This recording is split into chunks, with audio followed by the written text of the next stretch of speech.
오늘은 연중 제25주일입니다.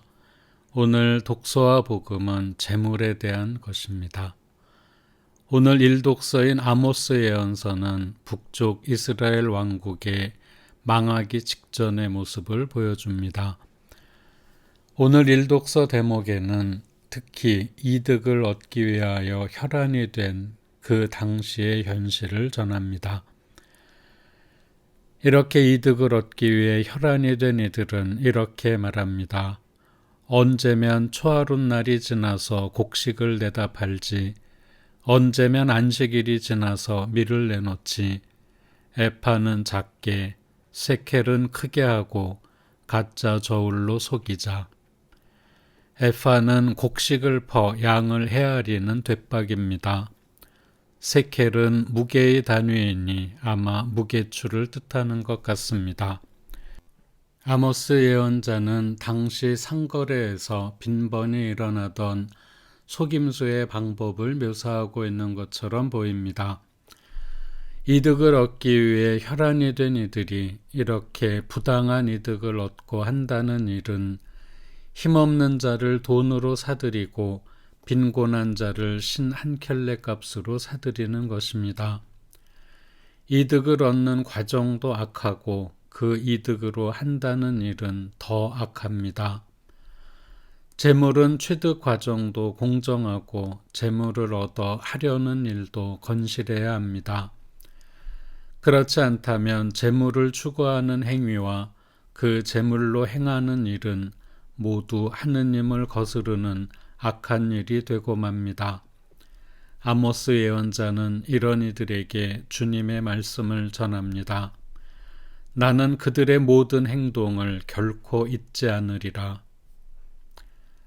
오늘 복음은 재물에 대한 예수님의 말씀입니다. 오늘 복음 대목에서 예수님께서는 재물에 대해 두 가지 가르침을 주십니다.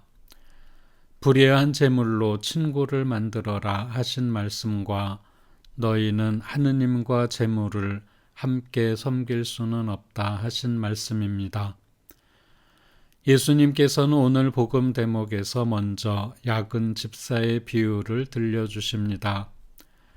오늘 비유 내용을 보면 이 집사는 주인의 재산을 낭비하는 불성실한 집사이며 자기가 쫓겨날 처지에 빠지자 주인의 채권을 가지고 자기의 앞날을 준비하는 약삭빠른 집사인데 그 주인은 오히려 그 집사를 칭찬하였다고 예수님께서는 말씀하십니다. 그 이유는 영리하게 대처하였기 때문이라고 말씀하십니다.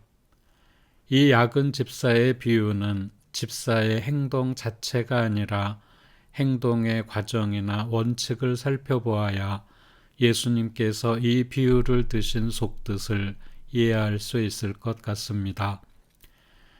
집사 직분에서 해고될 위기에 빠진 집사는 먼저 주인이 내게서 집사 자리를 빼앗으려고 하니 어떻게 하지 하고 생각합니다.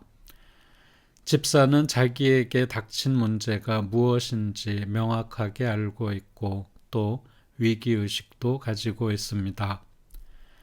집사는 이어서 이렇게 생각합니다.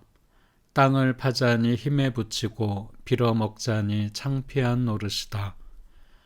집사는 위기에 부딪히자 일반적인 해결 방법을 먼저 떠올리기는 하지만 자기의 능력을 냉철히 파악하고 자신의 성격도 솔직하게 인정합니다. 집사는 무모하지 않을 뿐만 아니라 자기 자신이 부딪힌 문제에 대해서도 지극히 객관적인 태도를 보입니다. 집사는 나름대로의 해결 방법을 찾아냅니다. 옳지, 이렇게 하자. 내가 집사 자리에서 밀려나면 사람들이 나를 저희 집으로 맞아들이게 해야지. 이렇게 생각한 집사의 해결 방법은 투자를 하는 것이었습니다. 그 투자란 남이 자신에게 신세를 지게 하는 것이었고 구체적으로는 주인에게 빚진 사람들의 빚을 줄여주는 것이었습니다. 여기서 눈여겨볼 것이 있습니다. 집사는 자신의 미래를 위해 이렇게 약삭빠른 방법을 썼지만 주인에게 누가 되거나 주인에게 손해를 끼치지는 않았던 것 같습니다. 주인은 그 불의한 집사를 칭찬하였다 하는 구절이 이어지기 때문입니다. 그 집사는 자신에 대한 호의를 얻어내기 위해 주인의 채권을 이용했지만 집사의 주인 역시 빚을 너그럽게 탕감해준 관대한 부자 주인이라는 평을 얻을 수 있었을 뿐만 아니라 빚을 진 이들이 더 쉽게 빚을 갚을 수 있어 현실적으로는 오히려 이득을 얻을 수 있기 때문이었을 것입니다. 이 비유의 속뜻은 자신의 세속적인 이익을 위해서도 이렇게 냉철하게 자기 처지를 파악하고 객관적으로 대처하는데 영원한 생명을 얻고 하느님 나라에 들어가기 위해서는 더더군다나 노력을 기울여야 하지 않겠느냐는 것입니다. 기도는 하지만 무엇을 어떻게 해야 할지 모르고 선행을 하더라도 머릿속으로만 하며 극기는 나와 상관없는 것처럼 산다면 우리는 오늘 복음에 나오는 야근 집사보다도 훨씬 못한 사람일 것입니다. 루카복음은 재물에 대해서 상당히 부정적인 생각을 가지고 있는 것처럼 보입니다. 오늘 복음에서 불의한 재물이라고 표현하는 것도 그렇고 하느님과 재물을 함께 섬길 수는 없다 하는 구절에 가면 하느님과 재물이 서로 정반대되고 공존할 수 없는 것처럼 느껴집니다. 또 루카복음에는 사실 너희의 보물이 있는 곳에 너희의 마음도 있다는 구절도 나옵니다.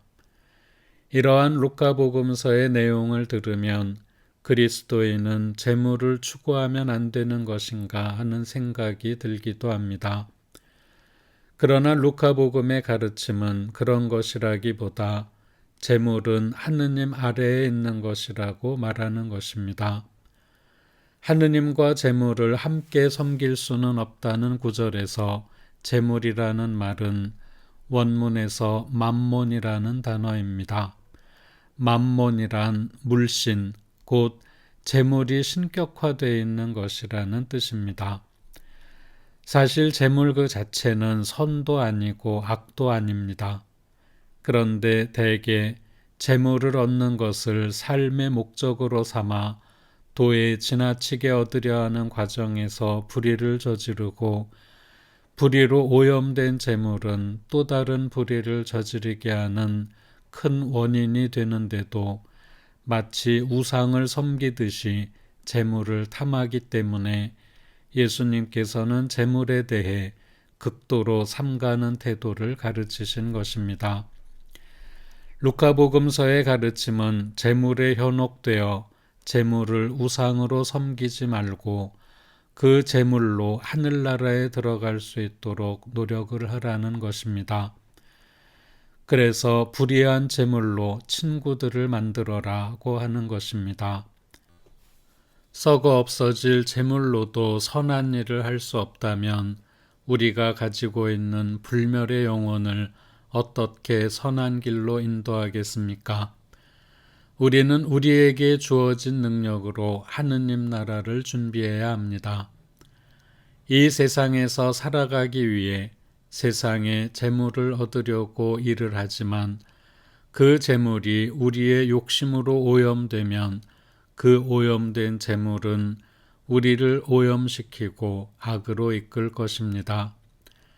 그러나 우리가 정당하게 얻은 재물을 선하게 사용하면 그 재물은 거룩하게 변하고 거룩하게 변한 재물은 우리를 더욱더 거룩한 길로 이끌 것입니다.